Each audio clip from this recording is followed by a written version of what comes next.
In this chapter of My Hero Academia, we get Deku doing a lot of tongue action, Bakugo being an explosive boy, Dabi gives Shoto a hug, and we get to see Eri-chan!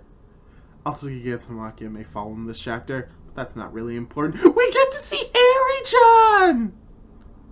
Alright, let's hit that intro.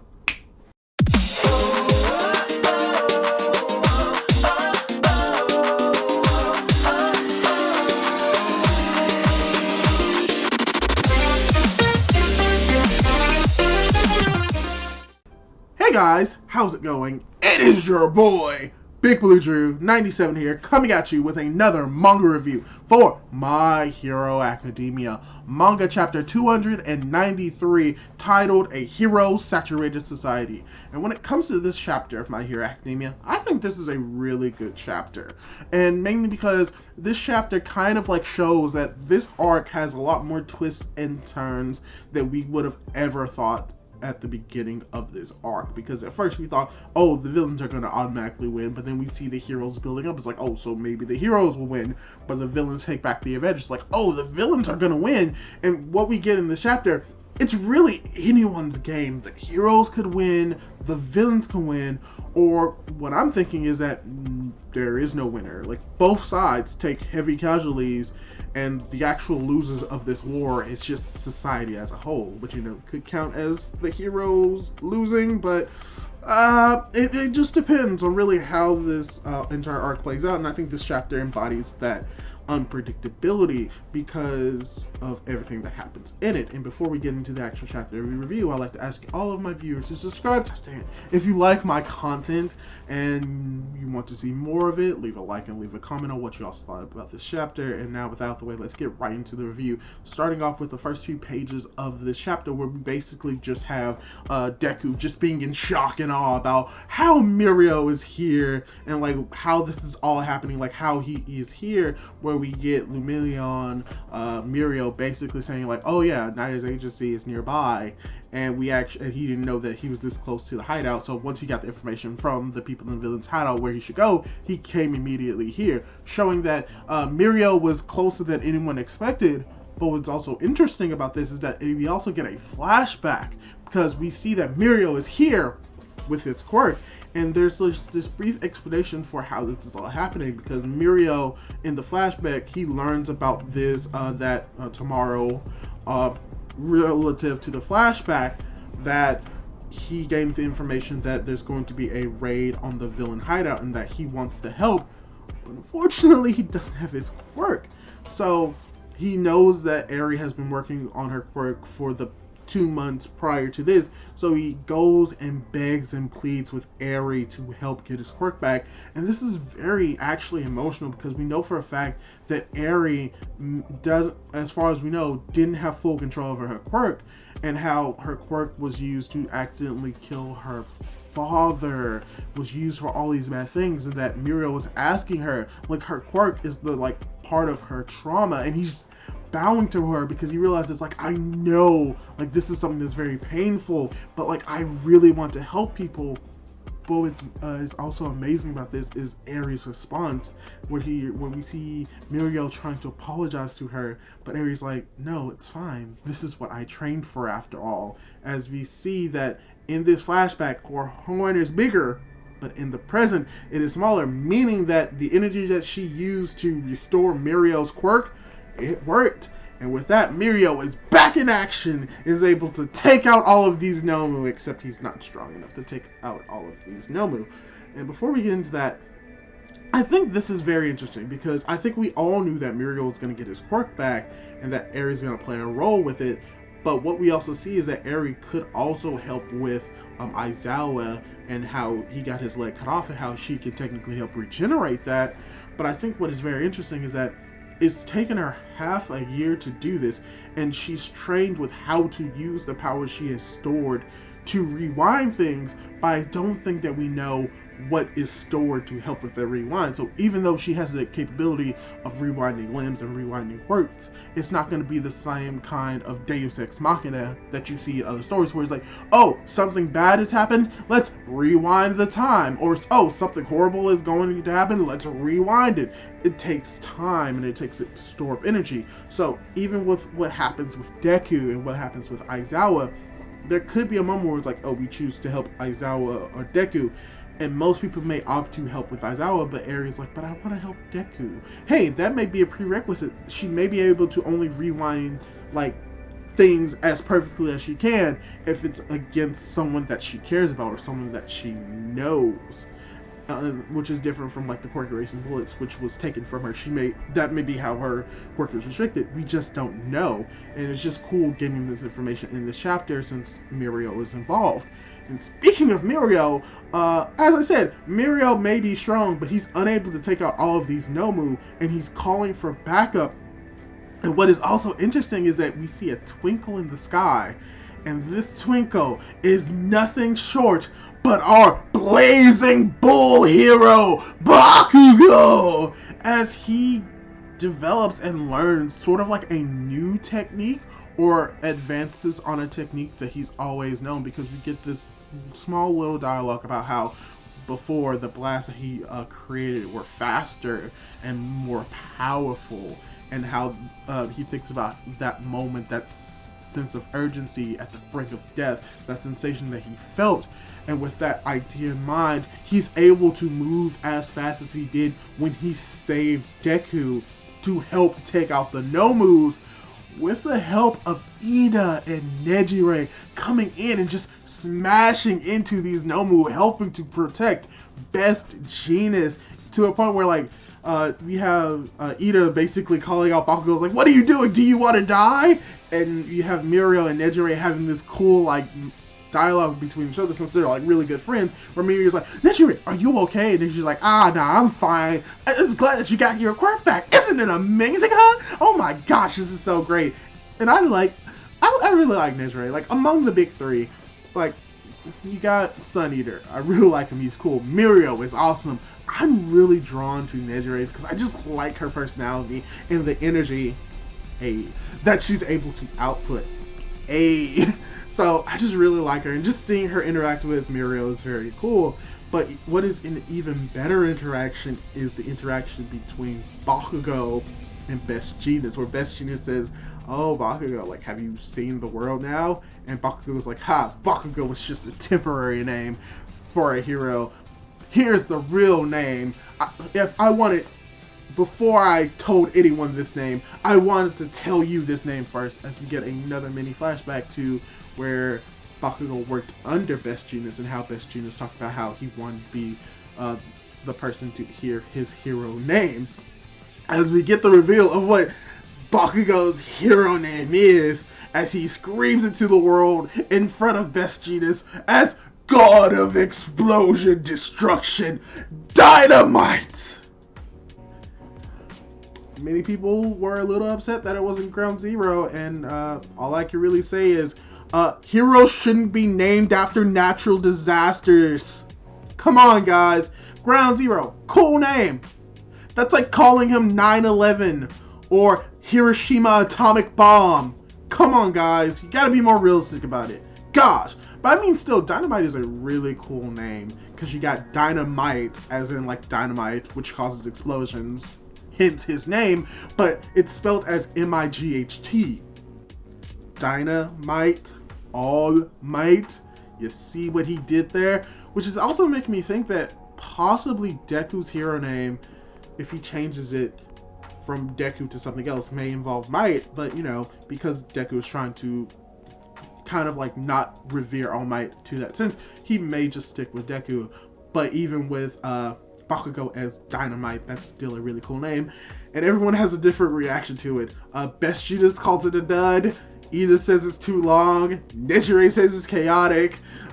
You have Compress that says it's tacky. Spitter says that that's kind of cool, which, I mean, it is cool. Like, God of Explosion, Destruction, Dynamite. That's a really cool name. and Mirio just laughs at it, which Bakugo calls him out on the laughing, where we get Mirio's philosophy, which is similar to Night Eyes, about how without joy and laughter, to balance out the sorrow, we can never have hope for a bright future. Like, that's his motto, that's what he believes in. So like, he apologized to Bakugo, but that just ties in more towards Mirio's character and how he and Night Eye thought very similarly when it comes to humor and how it affects society. And speaking of humor, we see Gigantomachia still being restrained. Spoiler alert, he doesn't get restrained for long, but it's fine, because we cut over to Shoto getting a big warm hug from his brother. Okay, I think it may be a little bit too warm. Oh, it's actually very warm. Oh, he's trying to kill his brother. So really nothing new has happened between Dabi and Shoto. But what is really interesting is that I'm not sure if this is due to the translations or this is what he's actually saying, but you have basically Dabi trying to burn Shoto, and how Shoto is like, what are you doing? You're gonna burn too. And Dabi's like, oh man, you're still caring about me, little bro. I'm actually a little bit happy about that. I'm really happy right now about that. Because look at Endeavor's face. Yeah, he's crazy. He's totally broken. I wonder what would happen if I killed him in front of you. Killed you in front of him. What type of face would he make? So, what I find interesting about this entire dialogue between Shoto and Dabi is the reference to how Shoto is still concerned about his brother, even though he's killing him with fire. He still shows concern for him because they are blood related, because he is his brother, showing that he doesn't completely reject him out front for being a villain. But what's even more interesting is how Dabi talks about how he's grown up to be so considerate and that he's happy for his little brother. But then he kind of turns that around. It's like, I'm happy that you're caring. I'm actually happy, even happier than that, because I get to see the face of Endeavor and how it's basically broken, which confirms that, yeah, this entire time Endeavor's just been looking upon this entire situation, just crumbled. He's not the man that he used to be, both literally and figuratively, because he's just crushed. He can't believe this. He hasn't done anything ever since Dabi goes to reveal. He's just been sitting there like a block of wood, and as his son is about to be hugged to death, we see Shoto and Dabi being separated, and we see that the person that has separated them is Deku, as Deku thinks that Best Genius is now supported. Now he has to help fight with Shoto against Dabi using his black whip from his mouth. And something interesting about the translations that I'm reading is it says, and I quote, "Don't put this in a dojin," but the actual translation is most likely black whip Froppy style, because we see that Deku is using black whip from his mouth. And I think this is very cool. I think this is the reason why when it comes to Deku, why he's probably the best person to be able to use One for All and all of the quirks with him, because he just thinks of these unique ways of using it, incorporating the styles of everyone else into him and using them in different ways that probably no one else would have expected to use it. I highly doubt someone like Bakugo or even Mirio would have thought, oh, I have black whip, let me shoot it out of my mouth like a frog. So I still find that very interesting. And even more interesting is that Dabi interjects and is like, kid, what are you doing? Don't interfere with family affairs. And this kind of ties into the idea of what type of hero Deku is, and what is the truest form of a hero. It's that a hero jumps in and interferes without being told, without hesitation, even if it's not appreciated. Basically Dabi's like, yo, what are you doing? Don't interfere with my family affairs. And Deku's like, yo, Todoroki is a friend of mine. Endeavor is a mentor. I see that he's trying to change. I'm watching him. So, yeah, he's not the Endeavor he used to be. He's different. And at this moment, this is when Endeavor begins to react.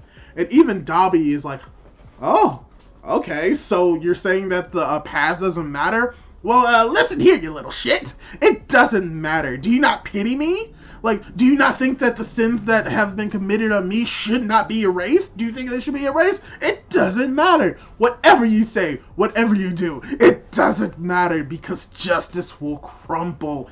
Everything will turn to ash. Yeah, that's basically what Dabi is saying. Just coming out is like calling out Deku is like, really? You really believe that? Well, it doesn't really matter, because I'm going to destroy everything. And as he says this, as he's saying this, Deku says, gets this feeling that something bad is going to happen. As we see, as I said, spoiler, Gigantomachia breaks free from the restraint of these carbon fibers. He's about to cause chaos. Nothing can stop him from breaking loose. But Endeavor comes in finally and smacks Gigantomachia in the face with his body on fire. And apparently Gigantomachia is feeling numb and hits the ground. What could that possibly mean? Could it possibly be that the anesthetic is working? That the drug is taking effect? Actually, yeah, that's actually what it says, because that's exactly what's happening. As the final pages say, that his strength is disappearing, and Mirio says that there's a message from the Mountain Team that they didn't notice the effects, but apparently the anesthetic is working. As we cut over to Momo, Ashido, and Kirishima, showing that their plan was not in vain. It is actually working, and this is what I'm talking about when it comes to this tug and pull in this war, on whether or not the heroes will win or the villains will win. This last panel, this last chapter, is showing that the balance is always shifting from one side to the other. Neither side will hold the advantage for long. Gigantomachia is most likely out for the count, or is like very weakened. So most likely what is going to happen is, because his strength is decreasing, he may have to flee the scene. He may not be able to cause as much destruction as he can. So this is most likely going to lead towards the end of this war.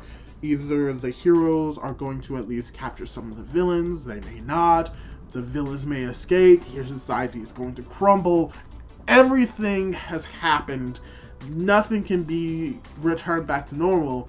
It's just a matter of whether or not how badly the heroes will win, or how great the loss to the heroes is going to be, or the loss to the villains, or even if the villains win. It's just so much happening. Nothing is really set in stone, except for the fact that Hero Society has crumbled. So yeah, the title of this chapter, Hero Saturated Society, may be extremely accurate, because frankly, there are too many heroes and not enough good heroes out there. So overall, like I said, really enjoyed this chapter, really enjoyed the fact that we get Bakugo's name revealed is really awesome. I can't wait for the official translation of it to come out. I may talk about that when that comes out on a Sunday. That's going to be very cool. I like the fact that it shows that the students did play a role in the defeat, most likely, of Gigantomachia, that their plan, their actions, their feelings, their motives are not going to be in vain.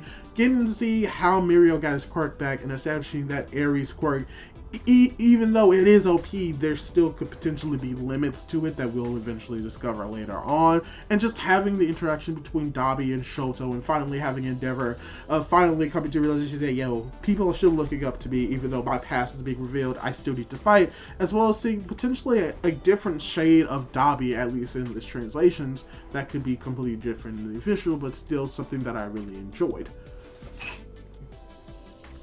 So like I said, overall, really enjoyed this chapter. Thought it was really great. I enjoyed the pacing, enjoyed everything in this chapter. Hopefully you enjoyed everything in this chapter as well as you enjoyed this review. And if you did, leave a like and a comment down below. Subscribe to my YouTube channel, Big Blue Drew 97. Do all of that cool jazz.